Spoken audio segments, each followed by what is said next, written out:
नाज़रीन, सऊदी अरब के बारे में हमेशा से हमारा साफ कॉर्नर रहा है और हम ये समझते हैं कि हमारा जो कि इस्लाम का मरकज़ सऊदी अरब है, जब भी पाकिस्तान मुसीबत में होता है तो सऊदी अरब हमें रेस्क्यू करने के लिए ज़रूर आता है। तो मेरा ख्याल है कि वो वक्त आ गया है कि जब चीज़ें एक्सपोज होना शुरू हो गई हैं, चीज़ें ओपन होना शुरू हो गई हैं, चीज़ें हिडन नहीं हैं, कि आप IMF के जुल्म को भी भूल गए। जिस तरह वो ईस्ट इंडिया कंपनी की तर्ज के ऊपर हमारे साथ जो कर रहा है, हम वो जुल्म भी भूल गए। यानी इस कदर हमें रगड़ा लगाया गया है कि गवर्नर पंजाब जो मौजूदा गवर्नर है, वो ये कहने पे मजबूर हो गए हैं कि IMF ने कर्ज के नाम पर हमारा सब कुछ हमसे लखवा लिया।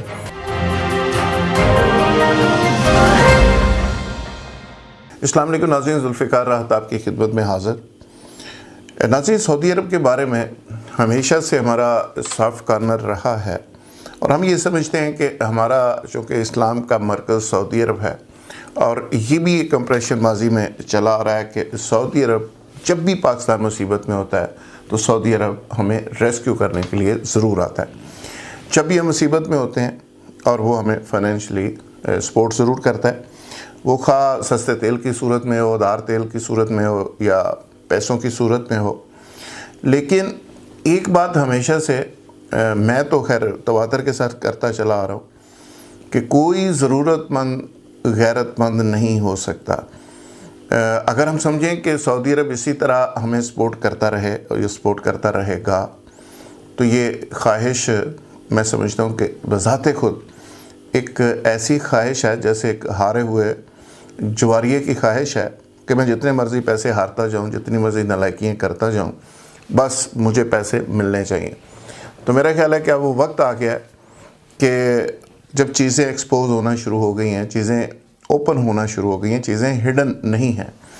2021 है, मीडिया की आज़ादी का ये वक्त है। सोशल मीडिया किसी चीज़ को छुपने नहीं दे रहा, मेन स्ट्रीम मीडिया हर चीज़ को हाईलाइट कर देता है और ख़ास कर बहुत से ममालिक ख़ुद भी चाहते हैं कि वो इस तरह की चीज़ें वक्तन फ़वक्तन सामने ले आएँ।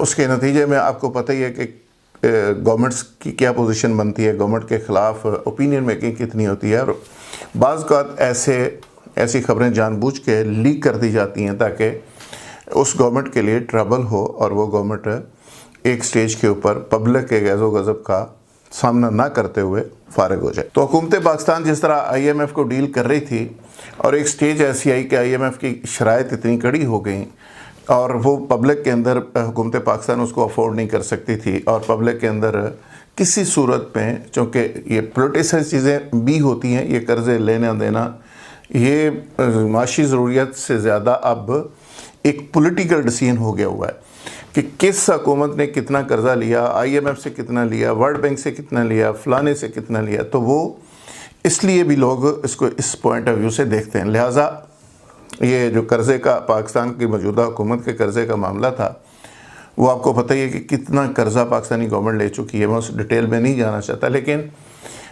IMF का जब नाम आ रहा था, हुकूमत पाकिस्तान के ऊपर बड़ी तनकीद हो रही थी, तो IMF ने और सऊदी अरब ने एक वे आउट निकाला और IMF ने कहा कि जी आप कर्ज़ा आप दे दें, पीछे हम लोग खड़े होंगे और आप जितनी भी कड़ी शराइत लगाएंगे, सऊदी अरब यानी लगाएगा, पाकिस्तान उसको खुशी से कबूल कर लेगा, क्योंकि आपका और पाकिस्तान का एक कॉन्फिडेंस का ताल्लुक है। जबकि IMF जब करता है, छोटी से छोटी पाबंदी भी लगाता है, शराइत रखता है, तो उस पर पब्लिक की तरफ से रिएक्शन आता है। हमारे हुक्मरान तो ऑलरेडी लेटे हुए हैं IMF के सामने, लेकिन पब्लिक की तरफ से रिएक्शन आता है। तो पब्लिक के रिएक्शन को मैनेज करने के लिए इस दफ़ा सऊदी अरब को आगे लगाया गया।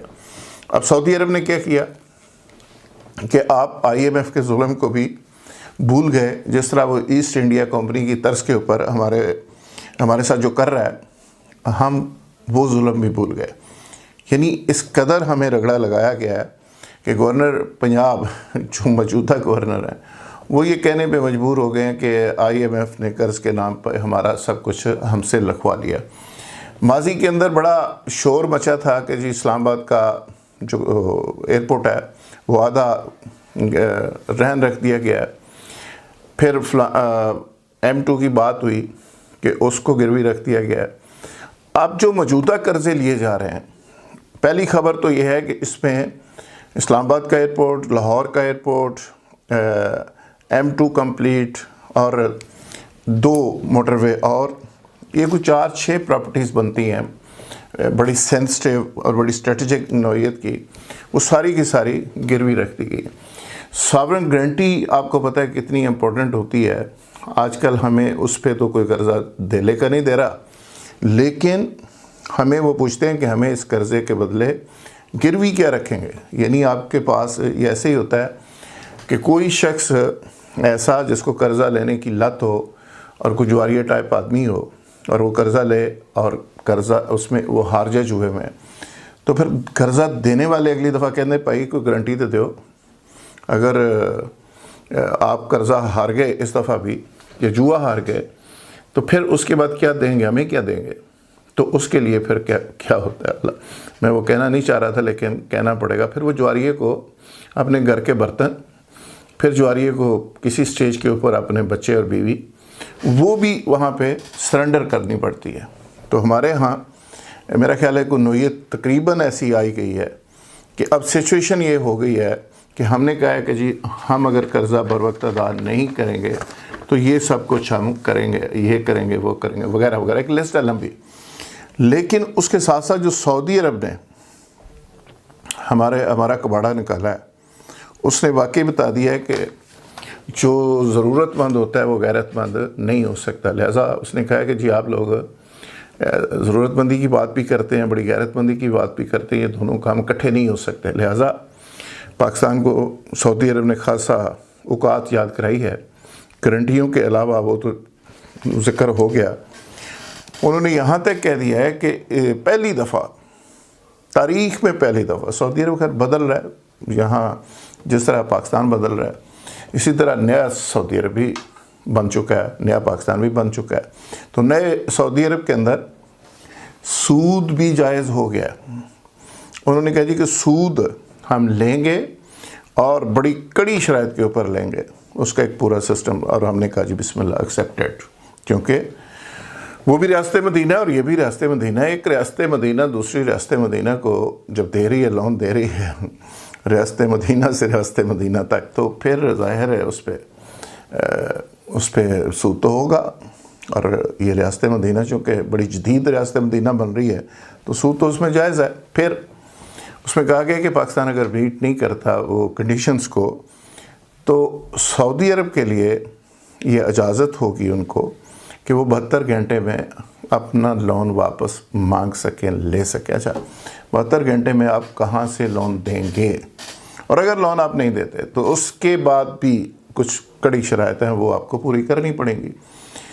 अब सवाल ये है कि पाकिस्तान ऐसा फंस चुका है सारे मामलात में कि पाकिस्तान की वो इज़्ज़त, वो गैरत, वो अहमियत जिसका ज़िक्र कंटेनर के ऊपर हम सुना करते थे, जिसका ज़िक्र असद उमर साहब की तकरीरों में हम सुना करते थे, वो सारे का सारा हवा हो गया। समझ नहीं आ रही कि वो कहाँ चला गया, वो इज़्ज़त गैरतमंदी किधर गई। तो अभी सरदस्तो सिचुएशन ये है कि पाकिस्तान को ये जो फाइनेंस का बहुत बड़ा चैलेंज है, जो डिफ़ॉल्ट के से भी हम आगे जा चुके हैं और डिफ़ॉल्ट होंगे या नहीं मज़ीद वो दूसरों के रहमो करम के ऊपर है। कर्ज़ा हमारे ऊपर इतना ज़्यादा चढ़ गया है कि अब उसको वापस देने के लिए भी मज़ीद कर्ज़े की ज़रूरत है। इन हालात के अंदर पाकिस्तान की सर्वाइवल कैसे होगी, और जब फिर आपके घर के अंदर लड़ाई हो, आपस में अब दस्तों गिरेबान हो, अपोजिशन और हुकूमत आपस में लितरो लितरी दूसरे लफ्ज़ों में हो रही हो, और जो सेम पेज वाली कहानी थी वो सेम पेज फट चुका हो, और पाकिस्तान की इस्टेब्लिशमेंट किसी दूसरी तरफ जा रही हो और पाकिस्तान की जो इलेक्टेड गवर्नमेंट है वो किसी दूसरी तरफ सोच रही हो, लड़ाइयों की तैयारियां की जा रही हों और आपस में मिल बैठने की भी तौफीक ना हो। ऐसे हालात के अंदर पाकिस्तान कैसे सरवाइव करेगा। और सबसे बड़ी बात मैं समझता हूँ कि इस मुल्क के अंदर जो बेड़ा गर्क हो रहा है वो ये हो रहा है कि गैर यकीनी सूरत हाल, यानी एक शख्स चीफ सेक्रेटरी पंजाब अगर लगता है तो लगने के 2 घंटे बाद टिकर चलता है कि जी उनको हटाए जाने का इम्कान और उस पर वॉर शुरू हो गया, आईजी लगता है तो उस पर भी ऐसे। इवन प्राइम मिनिस्टर इस मुल्क का बेचारा 365 दिन वजाहतें करता रहता है कि जी मैं कितनी जा रहे मैं थी।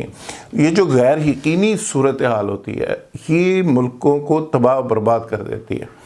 तो अगर हमारे स्टेक होल्डर्स ने, हमारे बड़ों ने पाकिस्तान से गैर यकीनी सिस्टम से ख़त्म ना की तो ये मुल्क किसी सूरत में प्रोग्रेस नहीं कर सकता, फाइनेंशियली स्टेबल नहीं हो सकता। नाज़रीन, आपको हमारी वीडियो अगर पसंद आए तो इसको दूसरे दोस्तों को शेयर कर दें, बेल आइकन को प्रेस कर दें और सब्सक्राइब करना मत भूलिए ताकि बर वक्त आपको नोटिफिकेशन मिलते रहें। बहुत शुक्रिया।